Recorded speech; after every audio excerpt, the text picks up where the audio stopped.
नायक है विजेंद्र कुमार कर्ण। बहुत ही विभत्स दृश्य था वहां का, और लाशें ही लाशें थी। उन लाशों पर सैकड़ों मक्खियां भिनभिना रही थी। इतनी भीषण रेल दुर्घटना पिछले 100 सालों में नहीं घटी थी। 3 रेलगाड़ियां, जिसमें एक मालगाड़ी शामिल थी, उनकी बोगियां एक दूसरे पर पूरी तरह जड़ी हुई थी। ट्रेन की जनरल बोगी समेत स्लीपर क्लास और एसी की कहीं बोगियां एकदम तहस नहस हो गई थी। शायद कोई भी नहीं बचा था उनमें। 72 घंटे हो गए थे इस भयानक दुर्घटना के, लेकिन लाशों के निकलने का सिलसिला लगातार जारी था। बचाव दल वाले पूरे मुस्तैदी से अपना काम कर रहे थे। ट्रेन की बोगियों में फंसे लोगों को ट्रेन के डिब्बों को काट कर निकाला जा रहा था। एम्बुलेंस और बोगियों को काटने वाली मशीन की आवाज सुनकर भी डर लग रहा था। एम्बुलेंस में घायल कम, लाशें ज्यादा ले जाई जा रही थी, लेकिन कुछ लोग अभी भी अपनों की तलाश में भटक रहे थे। बचाव दल वालों से उन्हें उम्मीद थी कि वो उनके अपनों को शायद निकाल लाए। मेरा बेटा, मेरा 18 साल का जवान बेटा, उसे कुछ मत होने दीजिए। उसे भगवान के लिए निकाल दीजिए। वो अंदर फंसा है। वो देखिए ना, उसके हाथों में हरकत हो रही है। उसे निकाल लीजिए, उसे निकाल लीजिए। माँ ऐसी ही होती है शायद। जहाँ उम्मीद ना हो वहां पर भी उम्मीद लगा बैठती है। उसका जवान बेटा मर चुका था, बेजान पड़ा था उसका शरीर। फिर भी उसे लग रहा था कि उसके हाथों में हरकत हो रही है, और चीख पुकार मची हुई थी। कोई अपने मासूम बच्चे की लाश को देखकर बार बार बेहोश हो रहा था, तो कोई अपने बूढ़े पिता के मृत शरीर को घूर घूर कर देख रहा था। कोई अपनी पत्नी के मृत शरीर को सीने से चिपकाए रो रहा था, तो कोई अपने पति की लाश से बातें कर रही थी। कहा था जिंदगी भर साथ निभाओगे, अरे कहा था ना। फिर बीच रास्ते में क्यों छोड़कर चले गए? अरे बोलो ना, क्यों चले गए? अब मेरी मांग सुनी हो जाएगी। अब है मेरी मांग में सिंदूर देखना तुम्हें बहुत पसंद था ना। अब कभी नहीं लगा पाऊंगी मैं सिंदूर, कभी नहीं। बचाव कार्य तो जारी था, लेकिन अब जिंदा बचे लोगों की उम्मीद कम ही थी। लेकिन उस दर्दनाक मंजर वाली जगह पर भी लोगों की चित्कार और लाशों की भयंकर दुर्गंध के बीच फोटोग्राफर दिनकर फोटो ले रहा था। वह एक प्राइवेट अखबार में फोटोग्राफर का काम करता था। एक्सीडेंट के हर एक सीन को वह बारीकी से अपने कैमरे में उतार रहा था। उस भयानक और चीख पुकार वाले स्पॉट को देखकर उसकी आंखें भी भीग रही थी। लाशों को देख उसके दिल की धड़कन भी तेज हो रही थी, लेकिन उसे अपना काम करना था, क्योंकि उसी से तो उसका घर चलता था। उसने कई सारी फोटो खींची, और सारी तस्वीरें ऐसी कि कोई साधारण इंसान उसे देखे तो खौफ उसके चेहरे पर साफ साफ दिख जाए। तस्वीरें खींचकर वो उन तस्वीरों को जूम करके भी देख रहा था कि ठीक आई है कि नहीं। ऐसे ही एक तस्वीर को जब वो जूम करके देख रहा था, तभी अचानक वो एकदम से डर गया। बड़ी ही भयानक लाश की तस्वीर थी वो।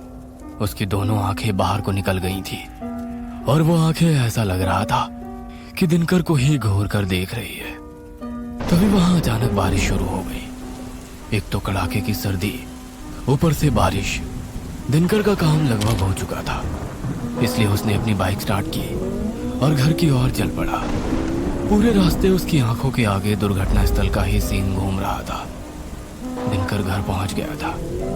पिछले 2-3 घंटे से वो बहुत ही बिजी था। हर दिन लाशों की तस्वीर खींचना, उसे स्कैन करके ऑफिस ईमेल और पोस्ट दोनों करना उसका काम था। उस रात भी वो यही कर रहा था। रात के यही कोई 12:30 बज रहे थे, और खामोशी ही खामोशी छाई हुई थी। दिनकर एक बार फिर से अपनी खींची तस्वीरों को जूम करके देख रहा था, क्योंकि वो कोई रिस्क नहीं लेना चाहता था। क्योंकि अगर एक भी तस्वीर खराब पोस्ट होती या क्लियर पोस्ट नहीं होती, तो उसे अपने बॉस के गुस्से का सामना करना पड़ता था। इसलिए वो एक बार फिर से उन तस्वीरों को जूम करके देखने लगा, धीरे धीरे बारीकी से। लेकिन तभी फिर से उस तस्वीर पर उसकी निगाह टिक गई। वो जल्दी से उसे हटाकर आगे बढ़ना चाहता था, लेकिन तभी उसे लगा कि उस लाश की आंखें तस्वीर से एकदम से बाहर निकल आई हैं और उससे कह रही है कि अरे मैं तो अब मर गया, अब मेरे मुर्दा शरीर को छोड़ दे, छोड़ दे। दिनकर का दिल जोर जोर से धड़कने लगा। उसने कैमरे को बंद किया और सिगरेट जलाई। सिगरेट का कश लगाते हुए वो अपने आराम कुर्सी पर बैठकर कुछ सोचने लगा। लेकिन तभी उसे लगा कि उसकी कुर्सी के पीछे कोई है। वह तेजी से पीछे घुमा, लेकिन वहां तो कोई नहीं था। अरे यहाँ तो कोई नहीं है, फिर मुझे ऐसा क्यों लगा कि कोई मेरे पीछे खड़ा है। दिनकर अब पूरी तरह डर गया था। उसे ना तो उन तस्वीरों को देखने का मन कर रहा था और ना ही अपने कैमरे को, लेकिन तस्वीर तो उसे किसी भी शर्त पर अपने बॉस को भेजनी ही थी।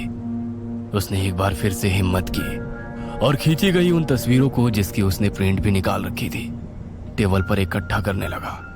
लेकिन तभी अचानक उसके कमरे का बंद पंखा ना जाने कैसे ऑन हो गया। सारी तस्वीरें इधर उधर उड़ने लगी। अरे ये पंखा ये कैसे ऑन हो गया? इतनी सर्दी है यहाँ। उसने पंखे का स्विच ऑफ किया और बिखरी पड़ी सारी तस्वीरों को इकट्ठा किया और अपनी टेबल पर उसे रखा। उसके बाद एक एक कर फोटो वो धीरे धीरे स्कैन कर रहा था। लेकिन तभी फिर से उसके कमरे का पंखा ऑन हो गया और तस्वीरें फिर से उड़ने लगी। दिनकर को समझ नहीं आ रहा था कि आखिर हो क्या रहा है। वह पंखा ऑफ करने के लिए उठने ही वाला था कि तभी पंखा अपने आप बंद हो गया। दिनकर ने सारी बिखरी तस्वीरों को एक बार फिर से इकट्ठा किया और उसे अपनी टेबल पर रखे बड़े से पेपर वेट से दबाकर रख दिया। और उसके बाद एक एक कर अपने कैमरे की तस्वीरों को स्कैन कर अपने कंप्यूटर पर सेव करने लगा, ताकि वो सारी तस्वीरें एक साथ ही अपने बॉस को ईमेल कर सके। वह तस्वीरों को स्कैन करने में मगन था। लेकिन तभी दिनकर को ऐसा लगा कि कोई फिर से उसके पीछे आकर खड़ा हो गया है। उसकी तेज तेज सांसों की आवाज वो बिल्कुल साफ साफ सुन सकता था। एक बार फिर से दिनकर के दिल की धड़कन तेज हो गई। उसे कुछ समझ आता उसके पहले उसने देखा कि उसके पास रखे पेपर वेट पर किसी की उंगलियां हैं। उन उंगलियों को देखकर दिनकर का चेहरा पीला पड़ गया। वह वहां से भागने वाला था, लेकिन उसके पहले ही वो पेपर वेट हवा में उड़ा। ऐसा लगा कि किसी ने उसे अपने हाथों से उठाया है और फिर उसने उस पेपर वेट को दिनकर के सिर पर जोर से मार डाला। दिनकर की चीख निकल गई। उसके सिर से खून बहने लगा। दिनकर दर्द से बिलबिला रहा था। तभी किसी अदृश्य ताकत ने उसके सिर के बालों को पकड़ा और उसे खींचकर जमीन पर पटक दिया। दिनकर को पहली बार लगा कि कोई साया उसके पास खड़ा है। उसके बाद उस साये ने दिनकर के बालों को फिर से खींचकर पकड़ा और उसे उसके कमरे के बाहर की ओर घसीट कर ले जाने लगा। माया, गुड़िया, गुड़िया, रे कोई बचाओ, कोई मुझे बचाओ। दिनकर चीख चीख कर अपनी पत्नी माया और अपनी 7 साल की बेटी गुड़िया, जिसे वो बहुत प्यार करता था, उसे आवाज देने लगा। लेकिन किसी ने उसकी आवाज नहीं सुनी। वो साया उसे खींचकर सीढ़ियों के पास ले गया और उसे सीढ़ियों से नीचे की ओर खींचने लगा। दिनकर चीख रहा था, चिल्ला रहा था। उसका पूरा सिर खून से भर गया था और सिर से निकला खून सीढ़ियों पर निशान छोड़ता जा रहा था। उसकी स्थिति बहुत ही खराब हो रही थी। उसकी आंखों के आगे अंधेरा छा रहा था, लेकिन उस धुंधलाहट में भी उसे दर्दनाक स्थल की सारी लाशें दिखाई दे रही थी। लेकिन अब वो लाशें जिंदा थी और उसकी ओर घूर रही थी। एक 7-8 साल का मासूम बच्चा उसे न सिर्फ घूर रहा था, बल्कि उसकी आंखों में कई सवाल थे। अचानक उन सभी ने मिलकर दिनकर पर हमला कर दिया और उसके शरीर को नोचने लगे।